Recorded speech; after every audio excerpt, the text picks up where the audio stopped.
Got these new iPhone 13 renders coming at ya. And I know you're a big render guy.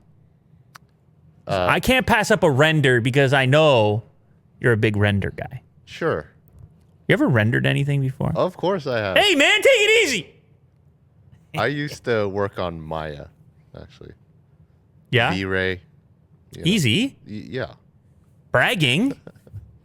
Back in my old days.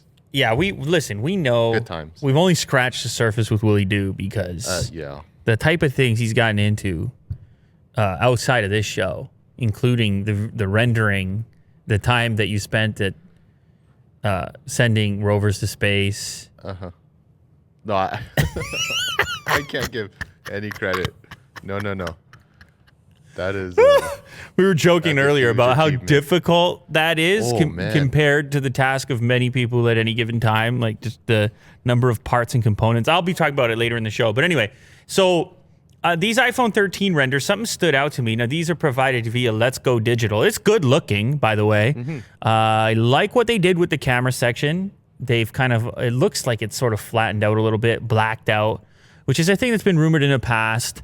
Otherwise, the design of the device looks very similar. Maybe it has a shrunken notch. Not certain on that. What do they say as far as other specs over here? Touch ID sensor under the screen. We've heard of this before. OLED display manufactured by Samsung with the smaller notch at the top. Powering the screen should be an updated 5nm A15 Bionic processor. These are all things that we could expect to see. An upgrade to the ultra-wide-angle camera with an aperture of f1.8. And a LiDAR scanner on there as well. Anyway, that's what the hardware sounds like. But something popped out to me. That's it right there. That cut me off guard, struck me, smacked me upside the head, made me reevaluate many things. I saw that and I thought to myself, wait a sec. Has Apple ever done a purple product? Has there ever been a purple Apple product? Picked a pepper, Peter Piper. Why did I feel like that when purple? Purple. Wow, it feels great to say the word purple. I don't know if they've done a purple thing. They've done every single shade of pinkish, reddish stuff. They've obviously had the rose in the rose gold type things. Is that purple? They call that purple? The iPhone 11, they call that purple? How dare they? Oh, yeah, I guess it is. It's more like a lavender type of thing. I mean, it's not purple. Did they? Purple, though. They really called that purple? That's purple. Rude. That is the most subtle purple. And how did I forget? I mean, iPhone 11 is not that long ago. You're right. It is kind of like a lavender. It's really not purple, but they called it purple. Anyway, I'm talking real purple. Sure. On a render. Let me show you. That's purple. That's Toronto Raptors purple. Yeah. Which I might get behind. Good callback. It's quite possible, though they rarely wear those type of colors anymore. It's also, you know what other purple it is? It's the Barney dinosaur purple. Yeah. You remember the Barney dinosaur? Big, giant dinosaur. Oh, no, he's pink. What am I talking about? Depending on the photo. Yeah. Depending on the photo. Barney the dinosaur. Depending on his mood, he changes color. What a crazy... Oh, actually, if you scroll up, there was a purple one, but it wasn't Barney. Look at the top. Who's that? Oh, weird. That's Barney. Oh, weird. He's got a lot of different shades going on. But anyways, what do you people think, given the option, iPhone 13, purple, what's the other option they gave us in the renders? It's like another gold? Yeah, gold. They're giving you gold and purple to choose from. I think it's cool to see. I mean, it's fully expected that there's going to be even more colors to choose from. Color seems to be the thing right now. Selection seems to be the thing right now.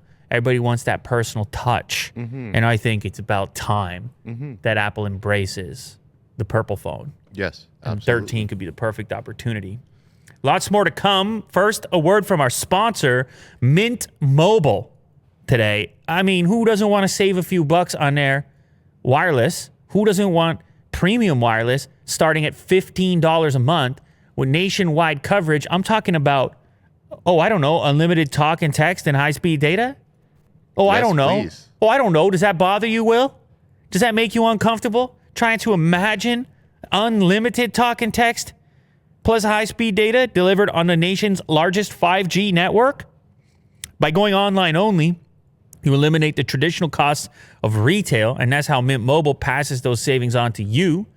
You can find your perfect plan on there. Willie Doo's highlighting a couple of different ones right over there. Once again, reminder, starting at $15 a month. You can use your own phone with any Mint Mobile plan and keep your same phone number along with all your existing contacts. And if you're not 100% satisfied, Mint Mobile has you covered with their 7-day money-back guarantee. You can switch over to Mint Mobile and get premium wireless starting at just $15 a month. You know, I like to bring my own phone. I don't want the special incentive to have to get the phone from the carrier and all the tying up of the thing. I like to pick my own phone most of the time, Will, and I go where I go. Sure. I pop a SIM here, I pop a SIM there. Yeah. And also, I mean, there's a variety of new phones here if you decide to buy a new phone. They got some phones listed as well. They're pretty recent, too. Couple of offers, couple of limited time. You can go check it out for yourself. All you got to do is head over to mintmobile.com/LouLater. Once again, that's mintmobile.com/LouLater. Cut your wireless bill to $15 a month at mintmobile.com/LouLater. Don't forget the /LouLater so they know we sent you. Thanks to Mint Mobile for sponsoring this show. You can click the link in the description as well if that's easier than typing it out. All right, here's another thing Apple is up to. They are reportedly making a magnetic battery pack. It could be a MagSafe add-on. You know they did the wallet. You know they did the charger. And we have seen accessory companies in the past do these type of modular setups where you can buy a case from them, maybe like a battery case, and then it could have like a Pebble type wireless charger that would slap onto the back of it. I've seen this thing implemented, but never just right on the phone itself because the phones themselves didn't have the magnets on it. Well, there is a lot of talk about Apple moving beyond the port, the Lightning port, and even jumping straight over USB Type-C. And that means you need more options for power. Wireless charging is fantastic, as you're aware. But, oh yeah, by the way, he's going back to the renders because there's no port on the render. A lot of renders. People doing renders love the no port. You know what I mean? Then they don't have to render the port.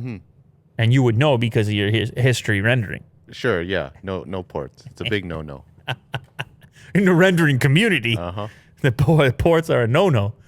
Anyway, so this could help Apple in that march towards a portless future. They could say, everything's with the magnet anyway. If you want to plug in the wireless charger brick thing, plug that in, charge that, then slap that to the back of the phone and charge while it's in your pocket. Yeah.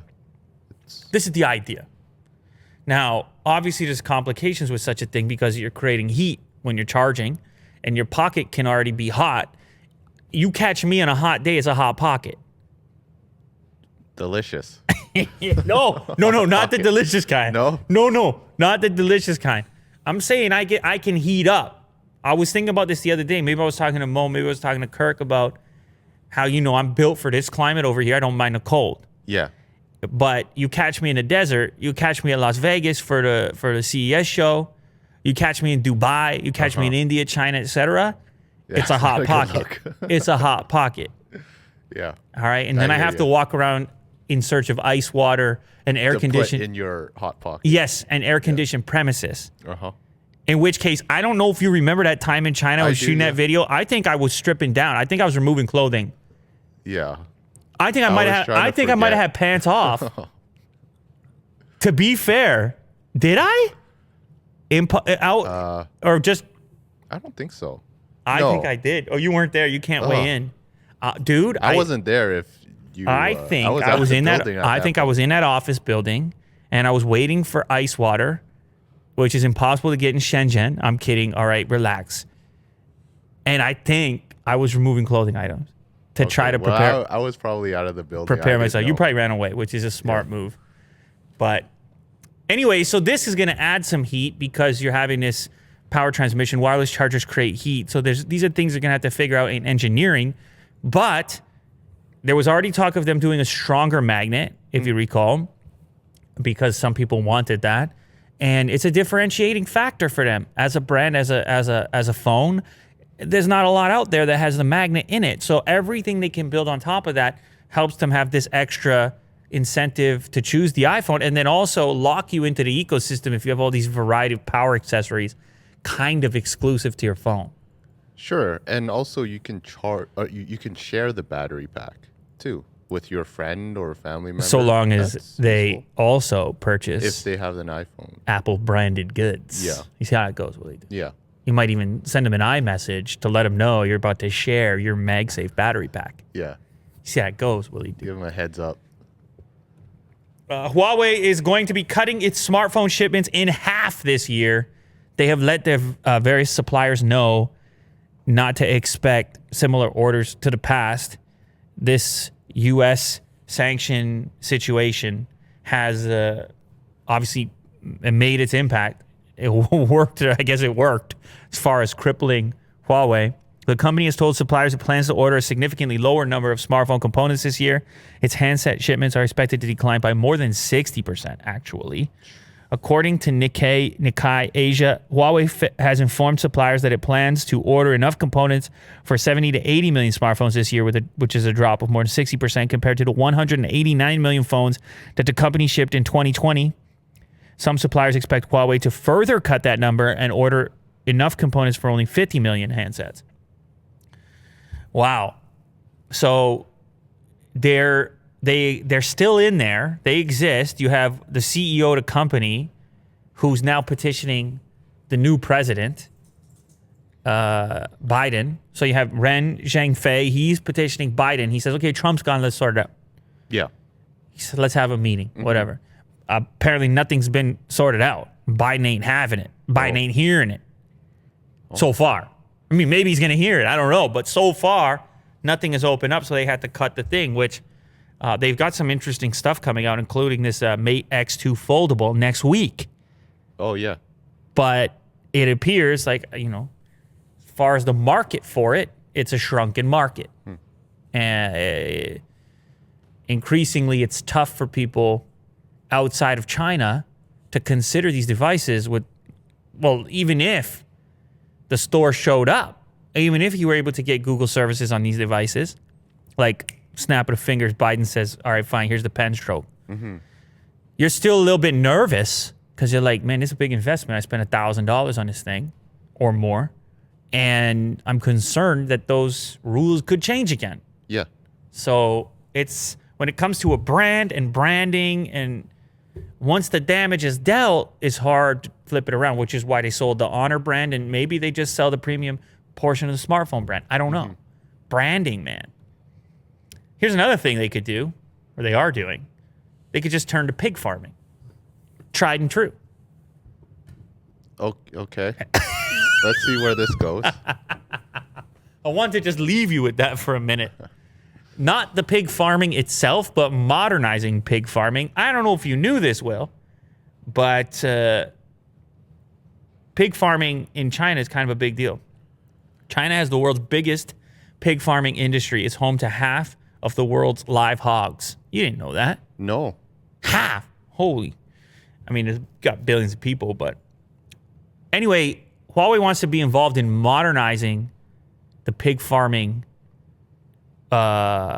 strategy in order to deal better with the weight, diet, exercise, building in AI that can identify individual pigs. Like, you can't identify an individual pig. No, I cannot. Like, if you go in this place and it's got 1,000 hogs, you're like, that's a hog, that's a hog, that's a hog. Yes.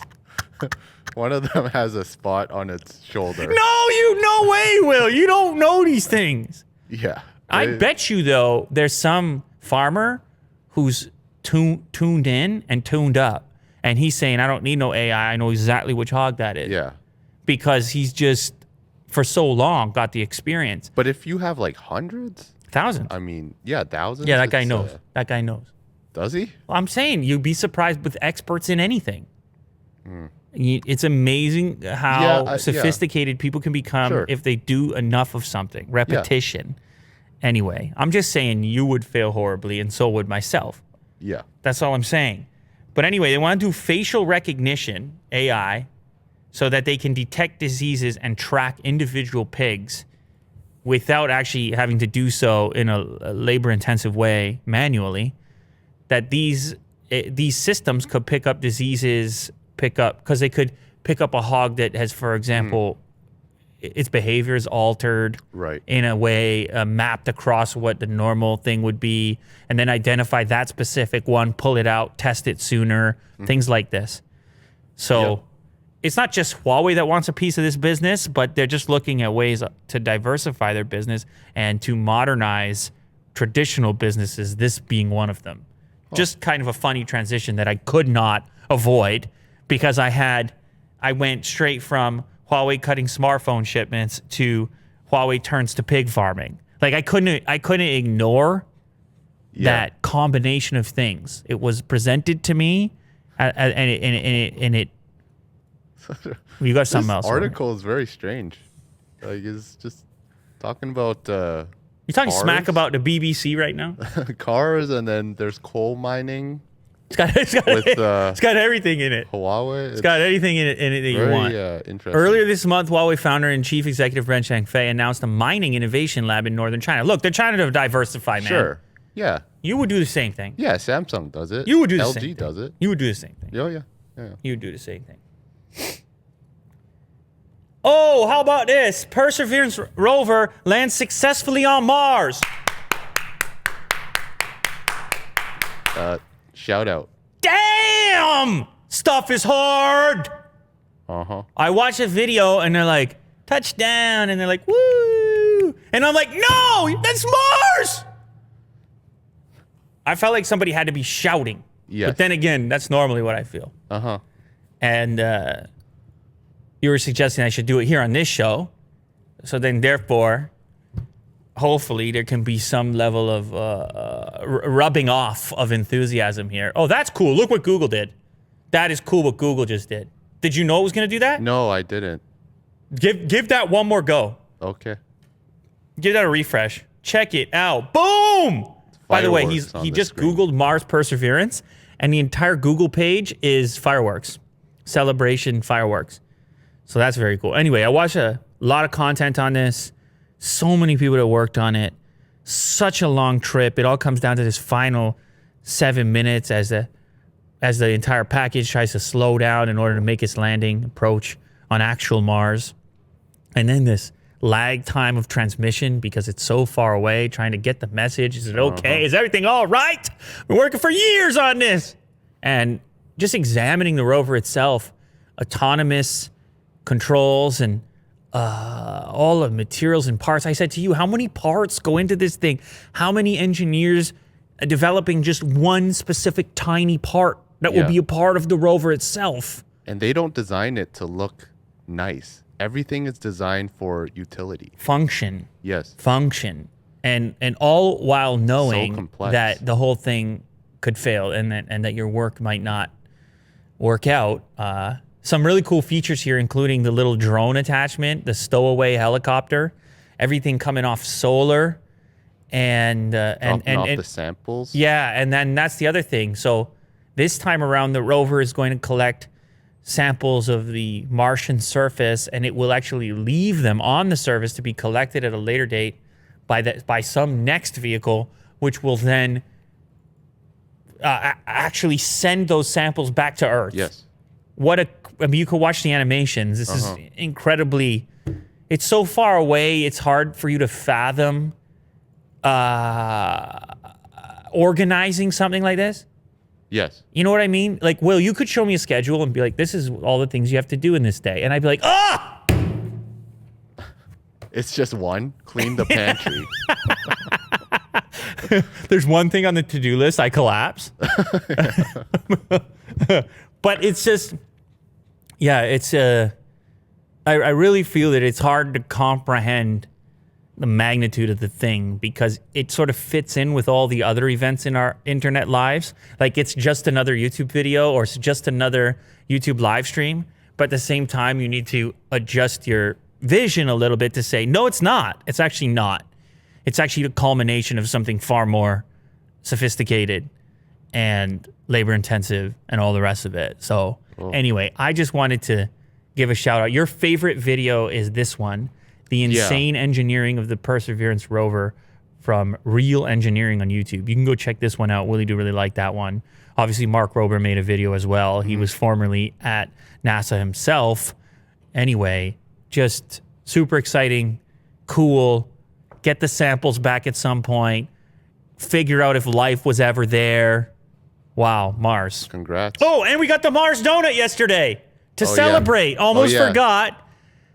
Crazy Willie Doo found a way to get his body to a Krispy Kreme donut and find the one-day only celebration donut, the Mars donut, and check that baby out. Now, I will explain it to you because we all ate one. Actually, Mo, you didn't eat one. Okay, well, myself, Will, and Kirk ate one. Let's see how it actually looks like here. This is a caramel icing with some cookie crumble. We talked about it on a previous show. And the inside was the most surprising. A very chocolatey center.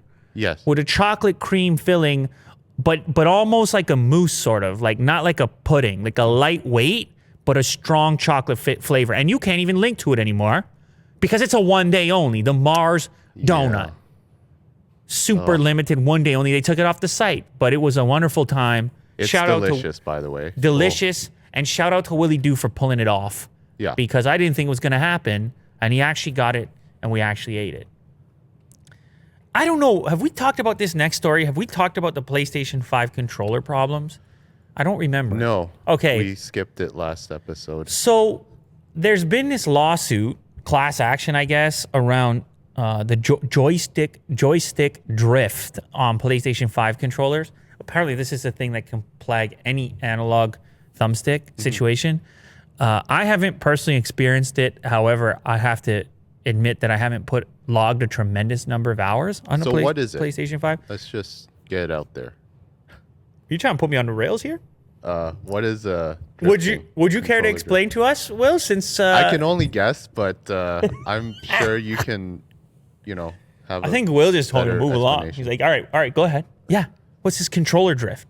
I'm concerned. It's when you are moving in a particular direction, take your thumb off of the thumbstick.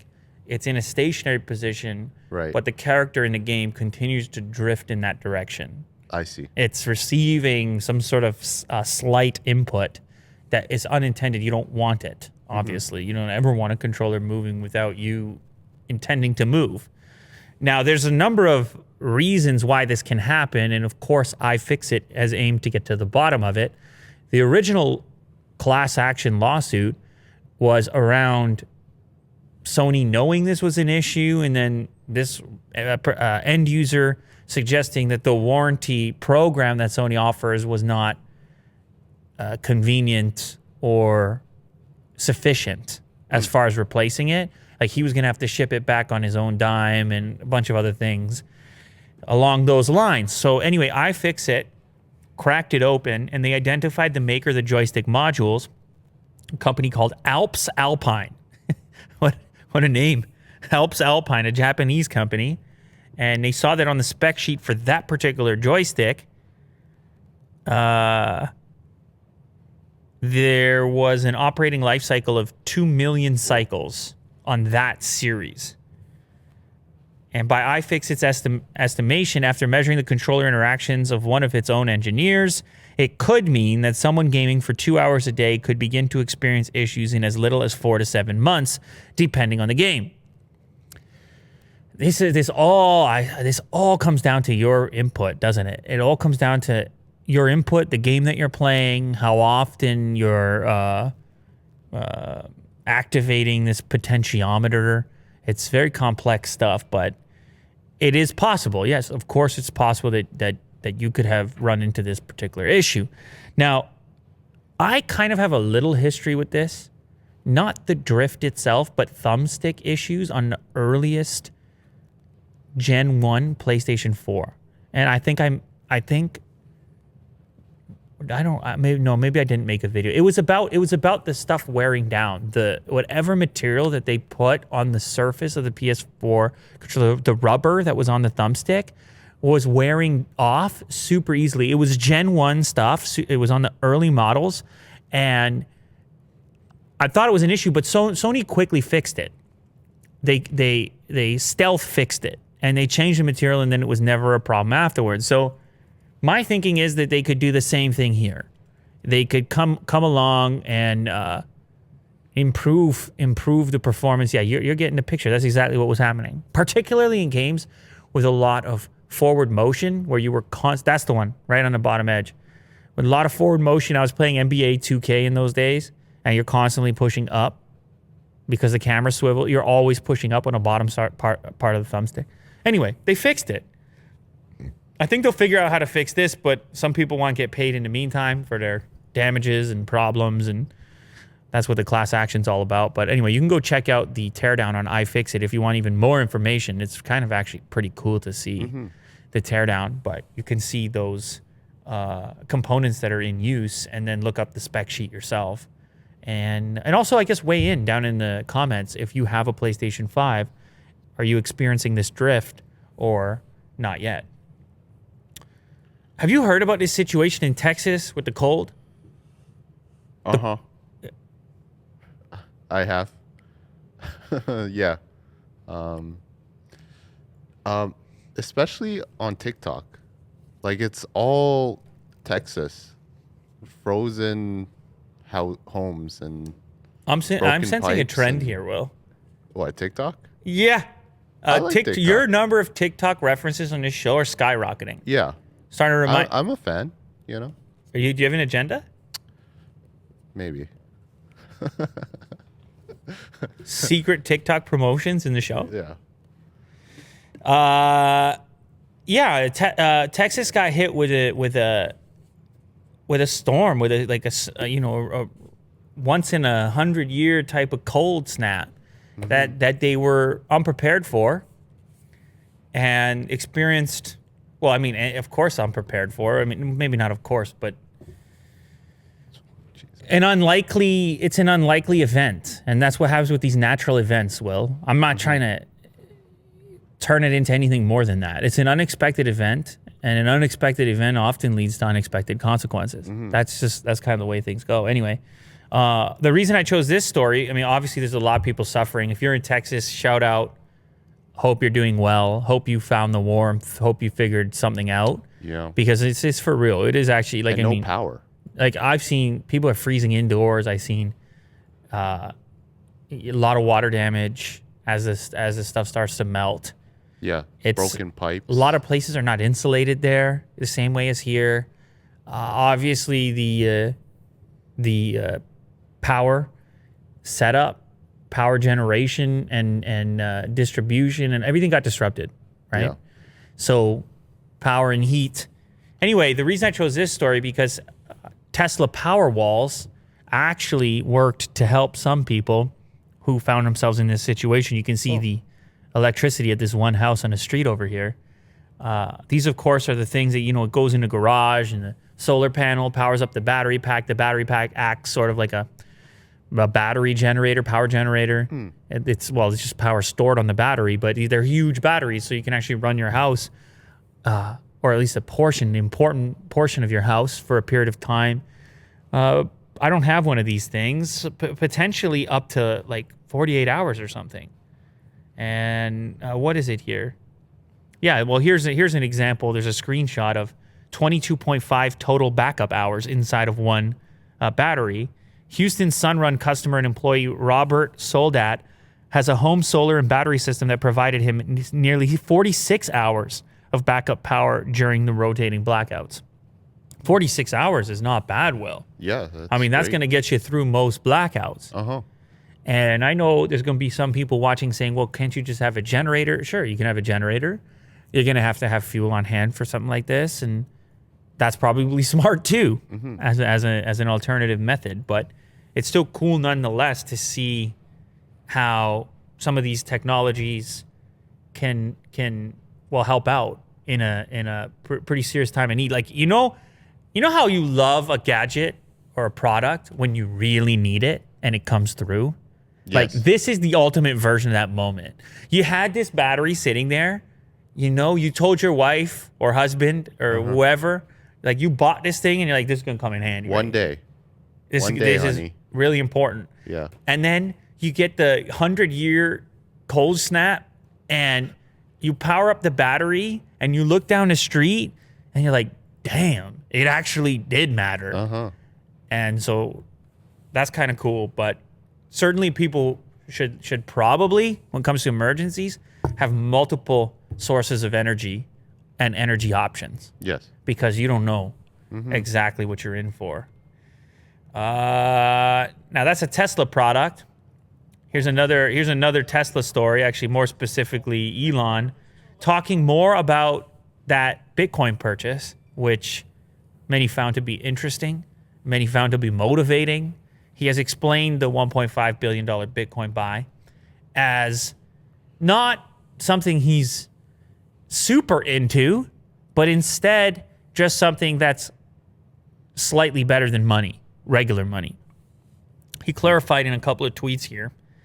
Tesla's action is not directly reflective of my opinion. Having some Bitcoin, which is simply a less dumb form of liquidity than cash, is adventurous enough for an S&P 500 company. To be clear, I am not an investor, I am an engineer. I don't even own any publicly traded stock besides Tesla. However, when fiat currency has negative real interest, only a fool wouldn't look elsewhere. Bitcoin is almost as BS as fiat money. The key word is almost. So he's taking shots at the dollar, even kind of taking shots at Bitcoin. But in the meantime, still purchasing 1.5 billion worth of it because it's ever so slightly better than fiat currency. So right. I presume what he's talking about, negative real interest, is relative to inflation. Yeah. You just want to look at his updated what is that? Profile picture on Twitter. It looks like some kind of anime character wearing a Bitcoin shirt. And over top of a Bitcoin symbol. Am I right about this? Seems like it. Why the laser eyes? What does that mean? Is that a meme that I'm unaware of? Yeah, I'm not too sure either. Anyway. Could be a meme. Anyway, he's big. He's into the crypto right now. That should be obvious, and he's over here explaining it. A lot of this stemmed from an earlier conversation that also happened on Twitter if you scroll down. I didn't notice this the first time around. This guy, Michael Saylor, who is another investor, CEO actually of MicroStrategy. I guess it's an investment firm of some kind. He announced his company had accumulated 1.3 billion worth of crypto himself, to which Elon asked, are such large transactions even possible? To which Michael responded, yes, I have purchased over 1.3 billion in BTC in the past months and would be happy to share my playbook with you offline from one rocket scientist to another. That's an interesting way to put it. From one rocket, like this is a discussion just for rocket scientists. Yeah. Willie Doo's not allowed on this. Yeah, we'll do that part offline. Offline, where there's in a room full of rocket scientists. Yeah, not on Clubhouse either. No, unless it's a strictly rocket scientist Clubhouse. Yeah, that's the only way. Maybe they'll let Putin in. YouTube TV has put together a bundle to get you HBO Max, Showtime, and Stars inside of your YouTube TV subscription. I saw them advertising the YouTube TV to you on your homepage. They were looking for money from you, Will. But I don't think you watch a lot of that stuff. No. Maybe I do watch YouTube. But no. TV. I meant the TV portion. Nope. Maybe you watch sports here and there. I don't know. Yeah, here and there. Okay. Jeez, apologize, man. I don't want to get the whole bundle for it. No, I know. It's the cable stuff is out of control. I hear you. Following yesterday's news that HDR and offline downloads are also coming as add-ons to YouTube TV. That's kind of cool. Oh, okay. You like offline. Yeah. You like HDR. Sure. Anyway, there's a new Entertainment Plus bundle today, which will give you access to those three mentioned cable networks that I mentioned previously. HBO, I think the coolest one, at least, I don't know, for me, is HBO Max. You know, they're doing the same day and date releases and things, so I can see that as being compelling. So you save about $5 if you get them all together for $29.99. Otherwise, you'd be paying $15, $11, and $9. They've also got a bundle for sports. It's called Sports Plus, which gives you NFL Red Zone, Fox College Sports, Gold TV, Fox Soccer Plus, Mav TV Motorsports, Network TV, G, and Stadium for $10.99 a month. They're coming for your TV dollars. They don't want to just publish and broadcast shows like this one will. No. They want that premium content. Yeah. Not this trash. Well, I wouldn't say that. Oh, you sent this one to me. An entire second floor pop-out tiny RV with the most killer feature, an elevator up to a full 360 sunroom. Look at that. This is so cool. Okay, so it's an RV, and the name of it is the Maxis Life Home V90 Villa Edition. I guess that's your villa that pops up on top. So it's actually a pretty slim van, typical van type of form factor. But then you park and the sides pop out and the lid pops up for a whole new floor, which in this particular implementation, there's a table up there and a few spots to eat, and it's surrounded by windows. And because it's, it would be hard to get a type of like a staircase or something, take up more space. And there's a balcony, it looks like. There's a balcony and a transparent TV. Look at that. Oh, yeah. Once you get up there so it doesn't screw up your sight lines, and you're just having a time. Could you road trip in something like that, Will? Definitely.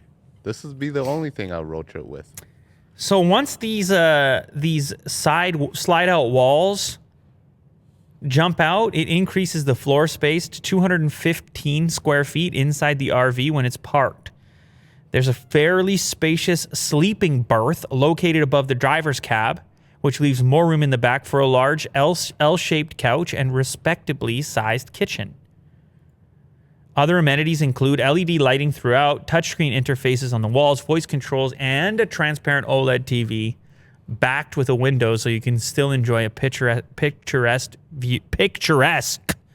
view outside while catching up on Netflix. That's kind of cool. Mm-hmm. That's some van life stuff. 2 women in Florida dress as old grannies to get the vaccine. Is that all you have to do in Florida? Like, what? Don't you have to register? Yeah, you gotta be and like actually. No, you just gotta be 65 or older.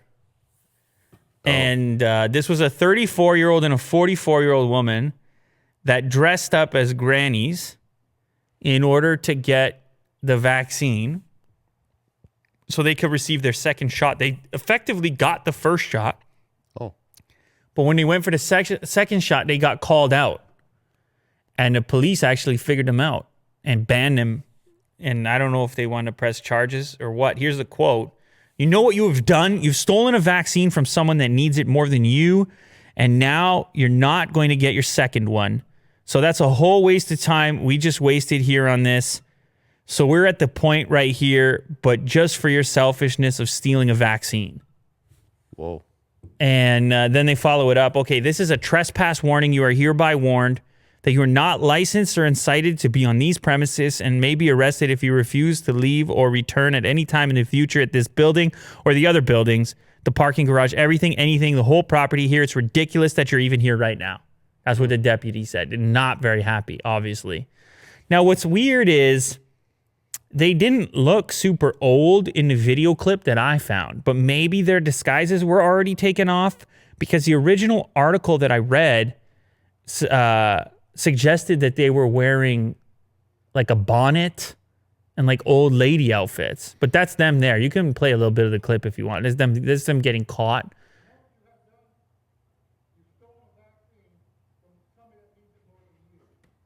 They seem kind of apologetic. I mean, even though I guess people are not going to be... That's a whole waste of time we just wasted here on this. And we're not even sure if they're going to press charges against you and take it... Now, I don't know if they had false identification to go with it. They must have, right? Because at some point you have to ID yourself. Mm-hmm. So they must have been doing both. Scamming the ID and then also the physical disguise. But they got figured out. Somebody knew they weren't what they said they were. And obviously people really want this vaccine, and they're going to some pretty extended type of approaches here in an attempt to do it. Obviously nobody wants this type of thing here. No, I guess they got the first one. Yeah. And then Maybe they went back for the second. Really wanted the second one. Well, no, because no, they got the first one disguised as old ladies too. Oh. They got found out coming back for the second one. Oh. So they weren't able to get the follow-up, and depending on these vaccines, the effectiveness, has to do with how many doses and everything else. But how about that? That's a state of 2021. We got people dressing up as old ladies trying to get vaccines on a Wednesday in 2021. Yeah. I don't know if it was a Wednesday, but wow, what a crazy story that is. Here's another one. Snowblowers recalled amid winter storms over amputation hazard. You don't have a snowblower, do you? I do, yeah. Oh, you do? Yeah. Wow. Is it a Toro branded? I don't think so. Is it red? What color is it?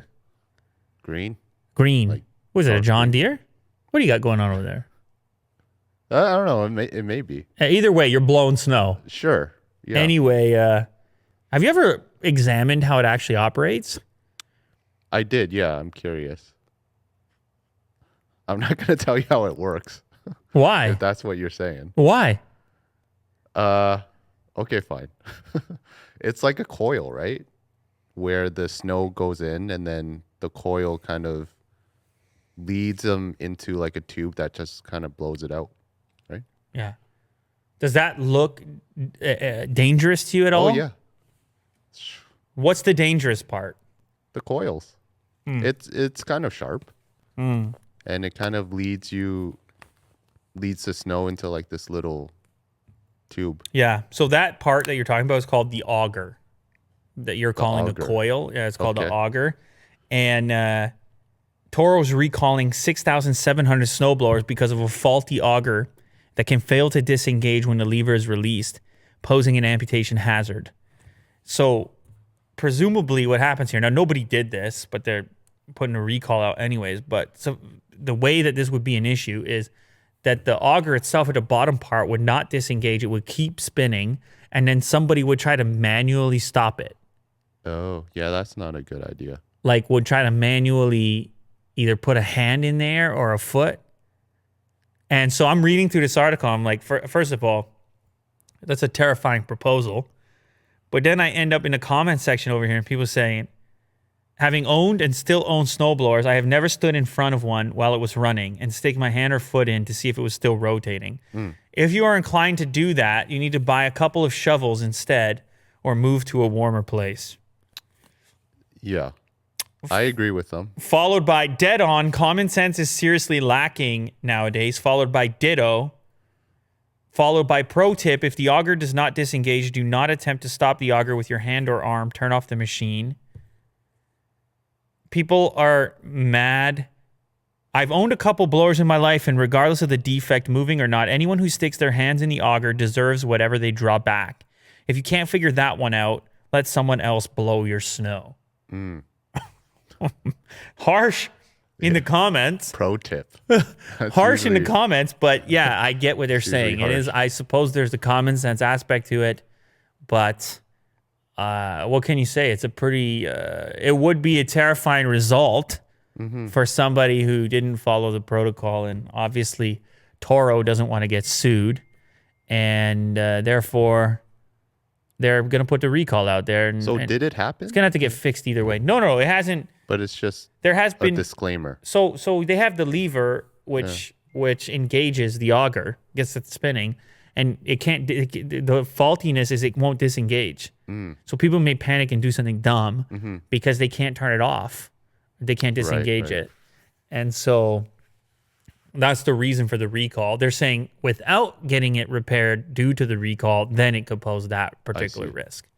But the same goes for lawnmowers and, any type of equipment Willie Doo would use on a Saturday afternoon in the springtime. Or the wintertime. The winter, yeah. Or the summertime. Either way, I'm using it. I moved to lawnmower, and then I had to go back to snowblower. I get it. All right, this is the last one of the day. How about the pet by the name of Fufu, who begins to cry into the security camera after her owners have left for Chinese New Year celebrations. Have you seen this yet? No, I haven't. Oh, I'm surprised because it was popular on TikTok. Was it? Ooh, I'm surprised. So surprised. Yeah, so, and obviously, I don't know, the cat is probably not actually crying. It does have some watery eyes, though. And you scroll down here, that's Fufu. Is it Fufu? Fufu? Yeah, that's Fufu. Apparently, she wept when his Just owner... looking right at the camera. His owner was calling his name through the home monitor. Oh. And you can play the clip. It's okay. It's TikTok. Play the clip. That's not TikTok. This? Oh, is it not TikTok? Oh, is it Chinese TikTok? Just play it. Hit play. I don't know. I don't know if it was TikTok. What was it? Oh, yeah. It looks like it's TikTok. I believe it's TikTok, man. Anyway, you got the video there? TikTok. Where's the video? You went past the video. It was at the top there. Yeah, right there. Watch the video. Mingo. You're probably going to get an ad or something. Oh, one quick ad. 30 seconds? Oh. One quick ad, Will. It's worth it. It's a crying cat. Will's Pass. out. Will's out. Peace out. No cats. Dogs. Oh, Never you're an noticed. anti-cat No, guy? no. I'm just joking. All right. Usually there's a lot more dogs on TikTok. Maybe it's just my feed. I don't know. The algorithm. You're biased. Definitely. You've got a dog. Okay. Let's just see this.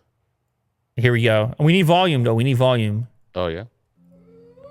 Go to the beginning. 伯父，过几天我就回来了。 Oh, yeah. See, it's Du Yan. So it's on Chinese TikTok. This is her coming home now. 伯父，我回来啦！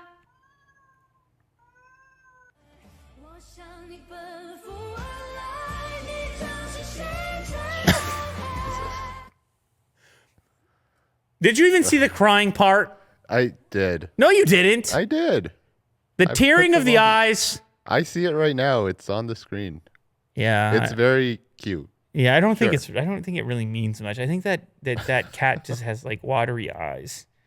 But anyway, it got 8 million likes in 17 seconds of video. Look at that. And apparently, she describes Fufu as shy and clingy, adding that the pet loves spending time with her. To ensure Fufu's well-being, Mrs. Meng had arranged enough food and water for him before the trip and would watch the footage. That looks like a stuffed animal. It does, yeah. It's crazy, that cat. It's How much it looks like a plush toy. yeah. Anyway. It's cute. Anyway, it's a cat. It's a crying cat. It's all the rage. 8 million likes. We're in the wrong business. We just need to get ourselves a Fufu or something.